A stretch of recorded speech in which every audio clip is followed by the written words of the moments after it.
시청자 여러분 안녕하십니까? BOA 뉴스투데이 시작합니다.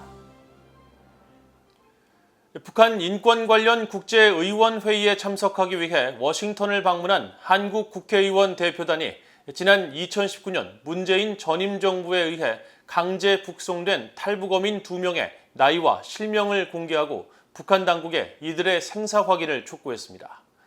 의원들은 또 미국 고위 당국자들을 만나 어민들의 생사 확인을 위한 국제 협력을 당부했습니다. 첫 소식 김영권 기자가 보도합니다. 15일 개최되는 북한 자유이주민 인권을 위한 국제의원연맹 IPC-NKR 18차 총회 참석자 워싱턴을 방문한 한국 대표단이 2019년 당시 문재인 정부가 북송한 탈북어민 2명의 신원을 전격 공개했습니다. 통일부가 공개한 사진과 영상에서 격렬하게 저항하며 북송을 거부했던 검은 점퍼를 입은 사람은 1997년생 우범선 씨로 고향은 함경북도 청진이고 다른 탈북어민은 1996년생 김현욱 씨로 역시 청진 출신이라고 설명했습니다. 한국 국회 국민의힘 소속 하태경, 지성호, 홍석준, 황보승희 의원으로 구성된 대표단은 이들의 생사 확인을 더 이상 미룰 수 없다는 판단에 따라 이름과 나이, 출신 지역 등 기초적 신원을 공개하기로 했다고 밝혔습니다.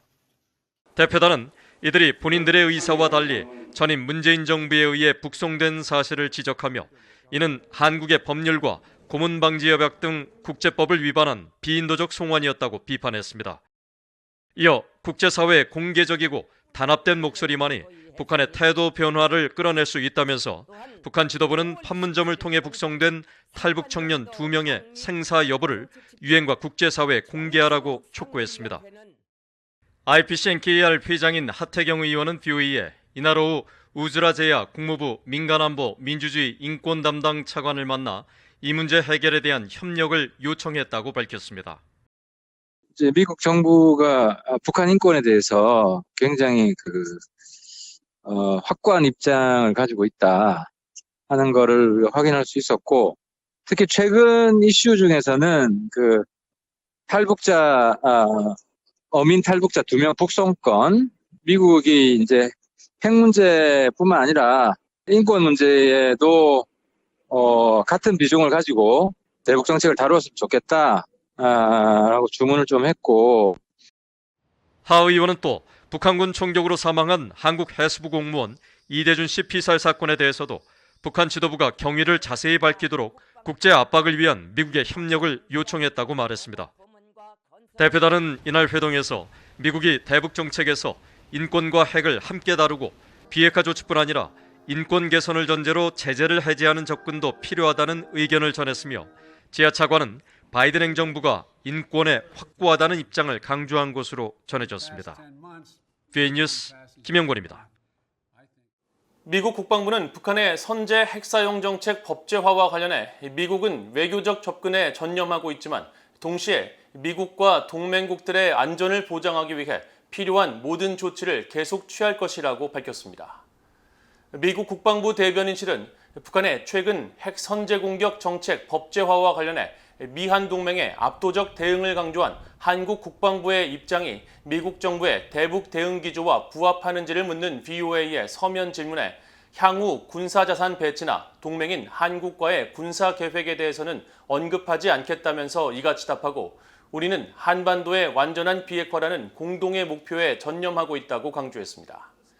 한편 미국 국무부는 오는 16일 개최되는 미한 고위급 확장 억제 전략 협의체에서 북한의 위협 문제와 핵무력 법제화 등이 다뤄질 것이라고 밝혔습니다.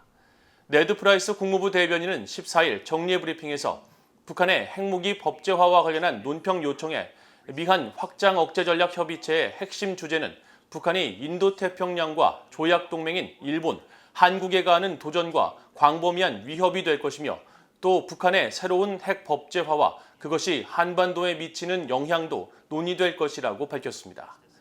미한 양국은 오는 16일 4년 8개월 만에 워싱턴에서 고위급 확장 억제 전략 협의체 회의를 개최합니다.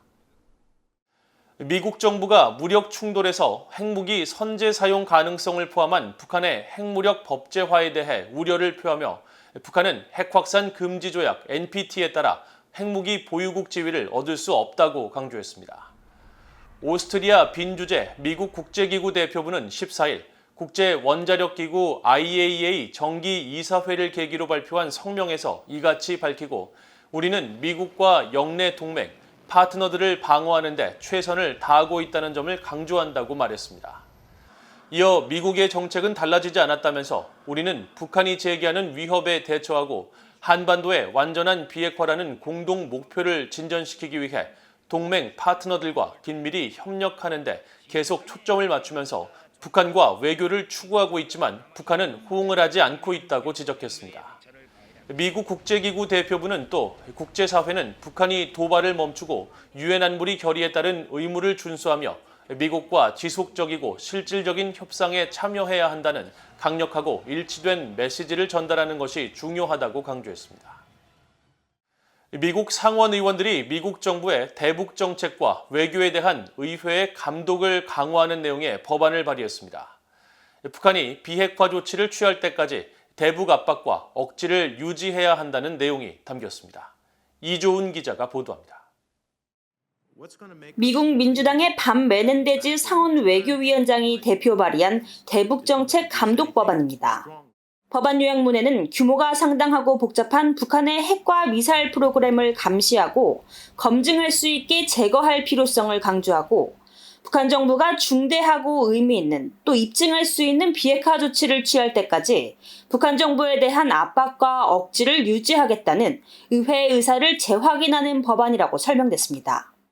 법안에는 국무장관이 법안 발의 180일 이내에 북한과의 외교적 협상과 동맹국들과의 공조를 통해 북한의 경제적 압박을 가하기 위한 미국의 노력을 평가한 보고서를 의회에 제출하도록 하고 북한의 신뢰할 만한 외교적 관여와 북한의 핵과 탄도미사일 프로그램 위협을 평가하도록 하는 내용 등이 담겼습니다.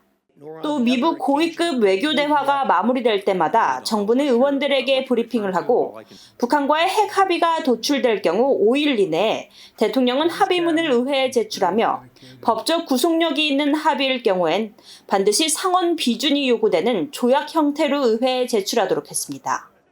제재 회피를 위한 북한의 암호화폐 이용과 일본인 납북자 문제에 대응해 대북 제재를 부과하도록 하고 대북 협상을 준비하고 북한 관련 장기 계획을 총괄하는 상원 인준의 대북 특별대표직을 신설하는 내용도 법안에 포함됐습니다. 메넨데즈 위원장은 이날 성명에서 국제사회가 우크라이나인들을 지지하고 폭력적인 독재자들에 맞서며 공동의 대의를 위해 계속 결집하고 있는 가운데 북한과 한국 간 심각한 군사 충돌을 재점화할 수 있는 북한의 추가 재래식 군사 도발에 계속되는 위험은 여전히 높다면서 미국이 한반도에서 치명적이고 위험한 대결에 빠질 가능성도 마찬가지라고 밝혔습니다. 그러면서 이 초당적 법안은 북한의 핵과 탄도미사일 개발, 그리고 김씨 정권의 다른 파괴적인 활동에 대한 제재를 확대 강화함으로써 인도태평양 지역의 평화와 안보를 증진하는 데 큰 도움이 될 것이라고 강조했습니다. 트럼프 행정부 시절 주일 대사 출신으로 법안 발의에 참여한 공화당의 빌 해거티 상원 의원은 이번 법안은 북한이 불법적인 대량 살상 무기 프로그램에 필요한 자금을 창출하는 능력에 추가 제재를 가할 것이라고 강조했습니다. VA 뉴스 이존입니다. 러시아가 북한과 이란의 무기를 구입해 우크라이나전에 사용하고 있는 것이 거의 확실하다고 영국 국방부가 밝혔습니다.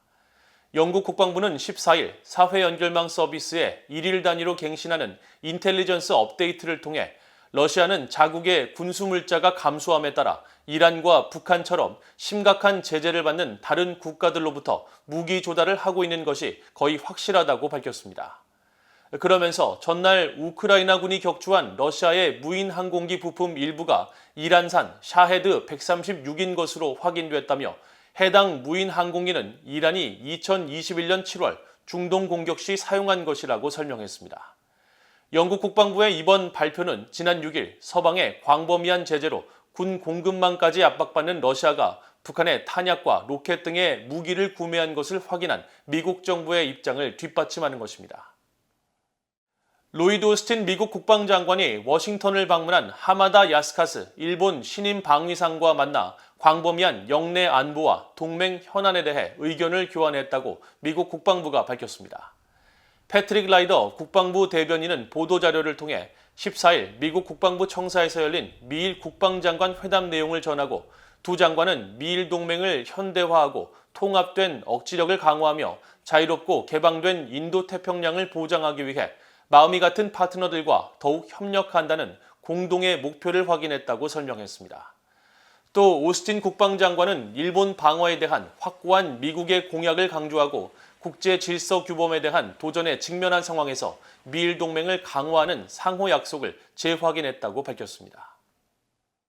오토 원비어의 부모가 미국 의회에서 원비어를 기리며 북한 정부의 정보 검열과 감시에 대응하는 법안을 추진하고 있는 데 대해 환영의 입장을 밝혔습니다. 오토 원비어의 어머니 신디 원비어 씨는 14일 VOA에 오토 원비어 북한 검열 감시 대응 법안은 북한 주민들이 진실한 말을 들을 수 있도록 하는 첫걸음이라고 말했습니다. 지난 9일 오하이오주의 브래드 웬스트럽 공화당 하원 의원은 북한 정권의 정보 통제에 대응하기 위한 오토 원비어 북한 검열 감시 법안을 대표 발의했으며 앞서 지난 6월 상원은 본회의에서 만장일치로 이 법안을 통과시켰습니다. 신디 원비어 씨는 당시 VOA에 이 법안은 사악한 독재 정권에 내맡겨진 사람들에게 희망의 메시지를 주며 북한 주민들에게 우리가 여기 있고 김정은과는 다르며 당신들의 고통을 느낀다는 메시지를 전하고 싶다고 말했습니다. 이상으로 VOA 뉴스투데이를 모두 마칩니다. 시청해주신 여러분 고맙습니다.